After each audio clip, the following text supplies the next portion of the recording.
नमस्कार, मैं अभिषेक कुमार आप सभी का स्वागत करता हूं फोकस स्टडी विद अभी में। फाइनली एनटीपीसी और ग्रुप डी के लिए जो कमेटी बनाई गई थी, उस कमेटी में क्या क्या बातें आपकी मान ली गई है और किस प्रकार से आपका पेपर लिया जाएगा, इस चीज़ पे आपका रेलवे ने ऑफिशियली नोटिफिकेशन रिलीज कर दिया है।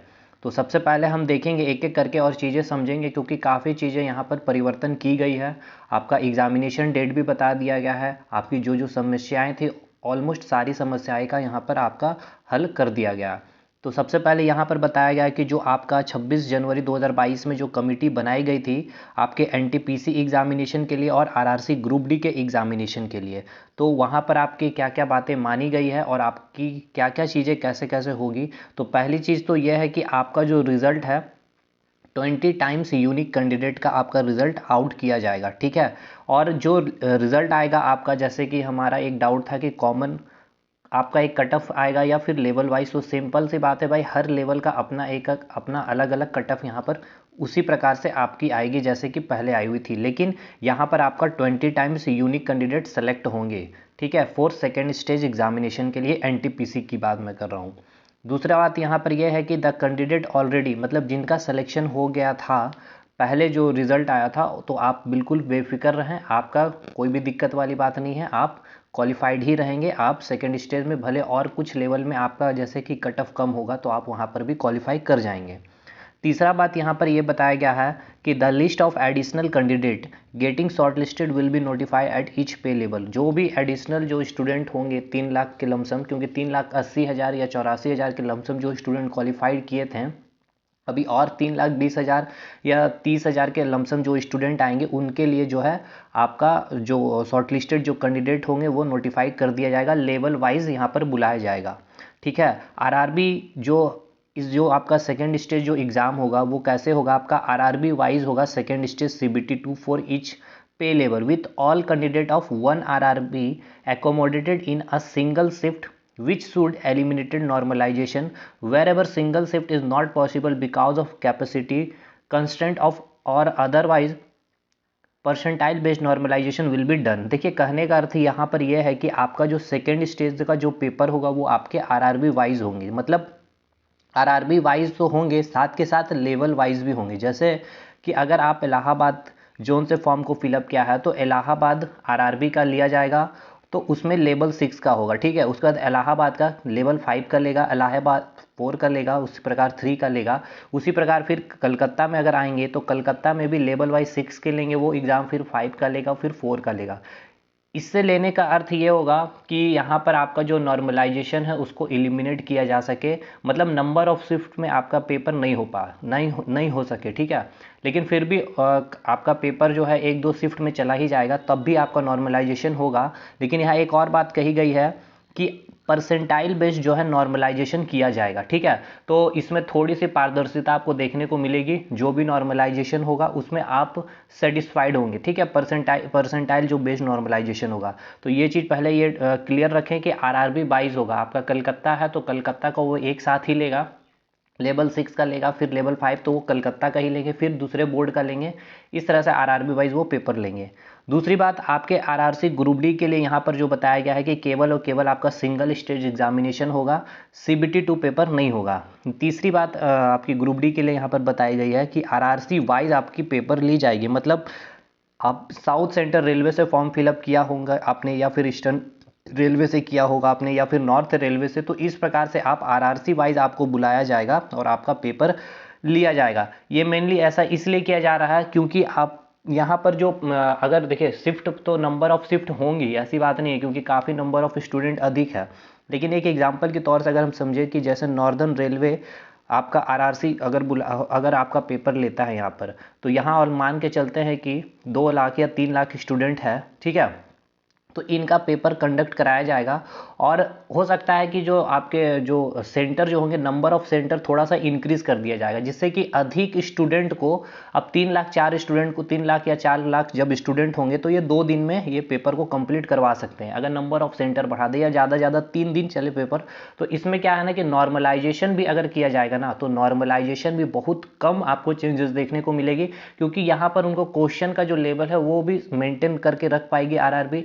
और दूसरी चीज़ यहाँ पर एक और बात कही गई है कि आपका परसेंटाइल जो है आपकी यहाँ पर बात की गई है, बेस जो है नॉर्मलाइजेशन विल बी डन होगा। दूसरी बात यहाँ पर वही बात लिखी कि आपका आरआरसी वाइज आपका एग्जामिनेशन लिया जाएगा, और ऐसा इसलिए किया जा रहा है ताकि आपका जो नॉर्मलाइजेशन वाला जो फंडा है वो पूरी तरह से एलिमिनेट ही कर दी जाए, लेकिन फिर भी अधिक स्टूडेंट होने के कारण अगर नंबर ऑफ शिफ्ट में पेपर होंगे तो नॉर्मलाइजेशन किया जाएगा, जो होगा परसेंटाइल बेस्ड नॉर्मलाइजेशन। दूसरी बात यहाँ पर एक और चीज़ की गई है कि speed up the examination process, मतलब जो आपका प्रोसेस है एग्जामिनेशन का थोड़ा सा तेज़ी से कराया जाएगा, लेकिन फिर भी आपका पेपर काफ़ी डिले अब हो गया है। हालांकि देखिए डिले होने का यहाँ पे इससे ये गलत मीनिंग ना निकाले, क्योंकि इतनी सारी चेंजेस की जा रही है तो ऑटोमेटिक है आरआरसी और आरआरबी को भी बहुत सारा चेंजेस करना पड़ेगा, ठीक है।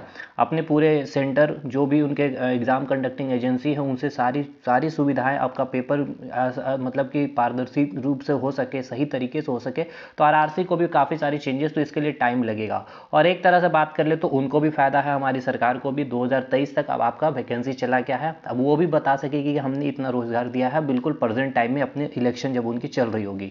तो खैर ये सब बातें हैं, और खैर उनके लिए भी अच्छी है और आपके लिए भी अच्छी बात है कि आपकी सारी बातें मान ली गई है। अब हम आते हैं मुद्दे पे, जो आपका परसेंटाइल बेस जो है normalization which is simple and easy to understand, जैसे मैंने आपको कहा कि वो थोड़ा इजी है और आप इजी वे में चीज़ों को समझ पाएंगे।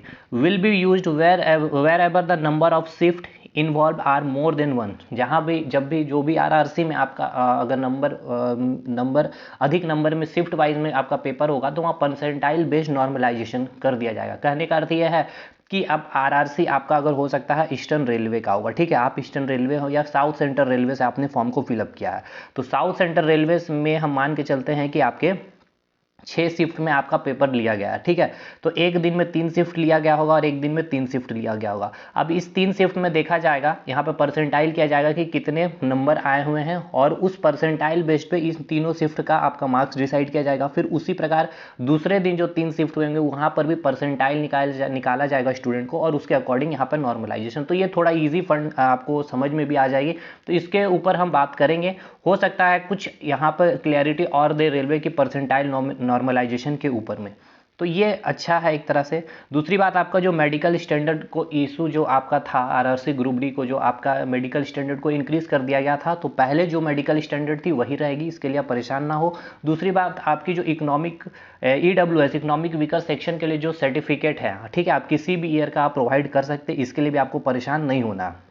अब हम बात करेंगे कि अब आपका भैया एग्ज़ाम कब होगा, इस पर हम बात कर ले, ठीक है। तो सबसे पहले आपका जो एग्ज़ाम होने वाला है, जो रिवाइज रिजल्ट जो आने वाला है वो आपका आएगा फर्स्ट वीक ऑफ अप्रैल, जैसे मैंने आपको बताया भी था कि लास्ट वीक ऑफ मार्च या अप्रैल में आपको आ जाएगी, ठीक है। रिजल्ट आने में आपको टाइम लगेगा, फर्स्ट वीक ऑफ अप्रैल में आपकी रिजल्ट आएगी। एग्ज़ाम कब होगा तो ध्यान से सुनिएगा, यहाँ पर देखिए सेकेंड स्टेज जो एग्ज़ाम होने वाले हैं आपके लेवल वाइज होंगे, ठीक है। पहला आपका 6th लेवल का एग्ज़ाम होगा, और वो आपका कब होगा, मई में होगा 2022, समझ जाइए। अप्रैल मार्च, अब अभी मार्च चल रहा है, अप्रैल में आपका रिजल्ट आएगा और मई में आपका पेपर लिया जाएगा। और सबसे पहले लेवल 6 का होगा, फिर उसी प्रकार लेवल 5 का होगा।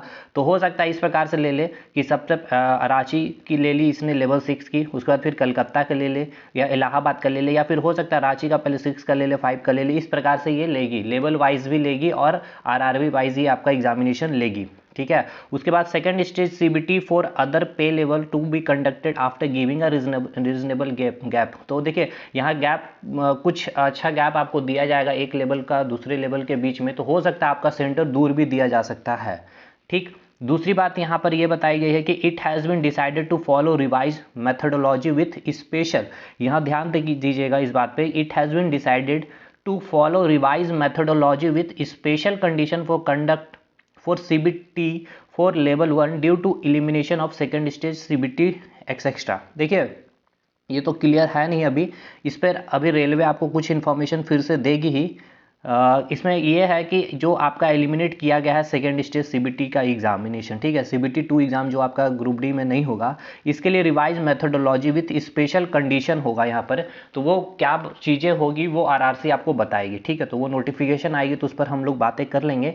फिर यहाँ पर और बातें बताई गई है कि this will involve mobilizing of additional infrastructure. जैसे मैंने आपको कहा था कि रेलवे में काफ़ी चीज़ें ने बदलाव की है रेलवे ने, तो अब इनको भी काफ़ी चीज़ बदलाव करना पड़ेगा। तो इनको देख लीजिए आप, यहाँ इन्होंने लिखा this will involve mobilizing of additional infrastructure. इनको मतलब कि काफ़ी सारे सेंटर इनको बनाने होंगे।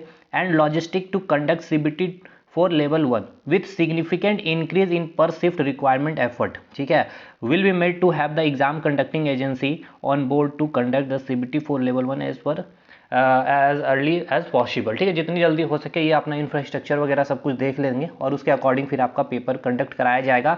और वो पेपर कब होगा? जुलाई 2022 ऑनवर्ड। ठीक है, जो इन्होंने प्लान किया है टेंटेबली जुलाई 2022 में आपका पेपर होगा। तो आप जुलाई से आप काउंट डाउन कर ले। अगर लास्ट वीक में भी जुलाई स्टार्ट होती है तो अगस्त, सितंबर, अक्टूबर, नवंबर, पूरा 2022 आपका ग्रुप डी का पेपर चलेगा भाई।